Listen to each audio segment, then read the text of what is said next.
আমাদের দৈনন্দিন জীবনে আমাদের সবথেকে বড় ভয় হলো কেউ যেন আমাদের কাজে বা নিজস্ব জীবনে আমাদের অস্বীকার না করে। কারণ সামনের থেকে না শুনলে বা প্রত্যাখ্যিত হলে আমাদের মনোবল খুবই ভেঙে পড়ে।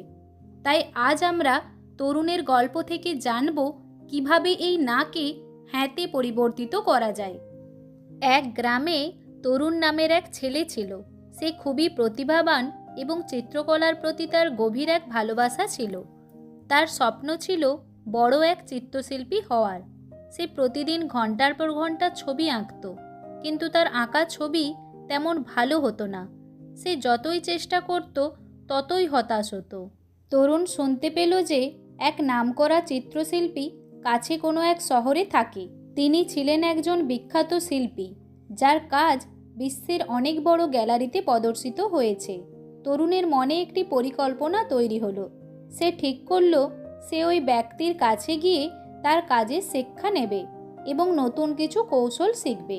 তরুণ একদিন সাহস করে ওই চিত্রশিল্পী স্টুডিওতে পৌঁছলো। দরজায় নক করে সে প্রবেশ করল। ওই চিত্রশিল্পী তখন তার কাজ নিয়ে ব্যস্ত ছিলেন, তবে তরুণকে দেখে তিনি কৌতূহলী হয়ে ওঠেন।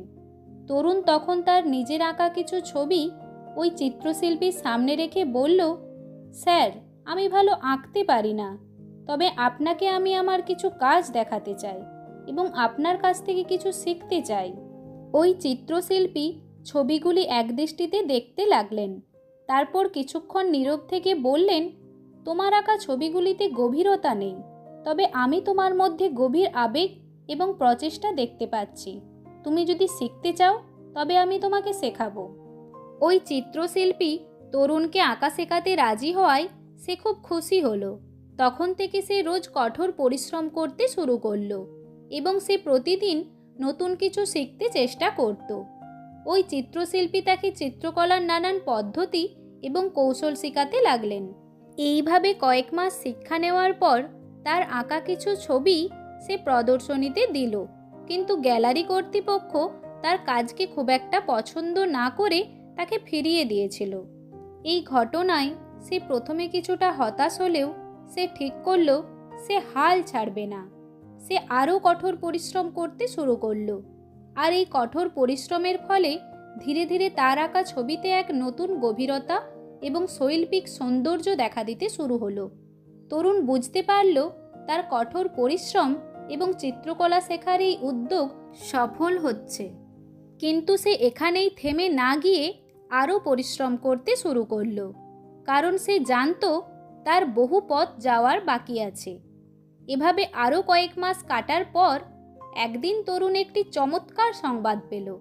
তাকে একটি বিখ্যাত আর্ট এক্সিবিশনে তার কাজ প্রদর্শনের আমন্ত্রণ জানানো হয়েছে। একদিন যেই এক্সিবিশন থেকে তার কাজ অপছন্দ করা হয়েছিল, আজ সেই এক্সিবিশন থেকেই তাকে তার কাজ প্রদর্শনের জন্য আমন্ত্রণ জানানো হয়েছিল। সে এই দিনের অপেক্ষায় ছিল, আর আজ তার অপেক্ষার অবসান হয়েছিল। অল্প সময়ের মধ্যে তরুণের ছবিগুলো উচ্চমূল্যে বিক্রি হতে শুরু করলো। সে তার স্বপ্ন পূরণ করতে সক্ষম হয়েছিল। এখন সে একজন স্বীকৃত এবং খ্যাতনামা চিত্রশিল্পী। তার জীবন অন্যদের কাছে উদাহরণ হয়ে উঠেছিল। তার গল্প অনেকের মনে প্রেরণা জাগালো। তরুণ শিখেছিল ব্যর্থতা কোনো শেষ নয়, ব্যর্থতা হচ্ছে সফলতার দিকে যাওয়ার একটি পদক্ষেপ। প্রতিটি ভুল, প্রতিটি বাধা আমাদের আরও শক্তিশালী করে তোলে। তরুণের মতো যারা দৃঢ় মনোবল নিয়ে এগিয়ে যায়, তাদের জন্য কখনোই সফলতার পথ বন্ধ হয়ে থাকে না। তাই না শুনলে থেমে যাবেন না, কারণ না এর অর্থ হলো নতুন সুযোগ। ধন্যবাদ। আমাদের এই গল্পগুলি যদি আপনাদের ভালো লেগে থাকে তাহলে লাইক, কমেন্ট এবং শেয়ার করবেন, এবং এই ধরনের আরও গল্প পেতে আমাদের চ্যানেলটিকে সাবস্ক্রাইব করবেন।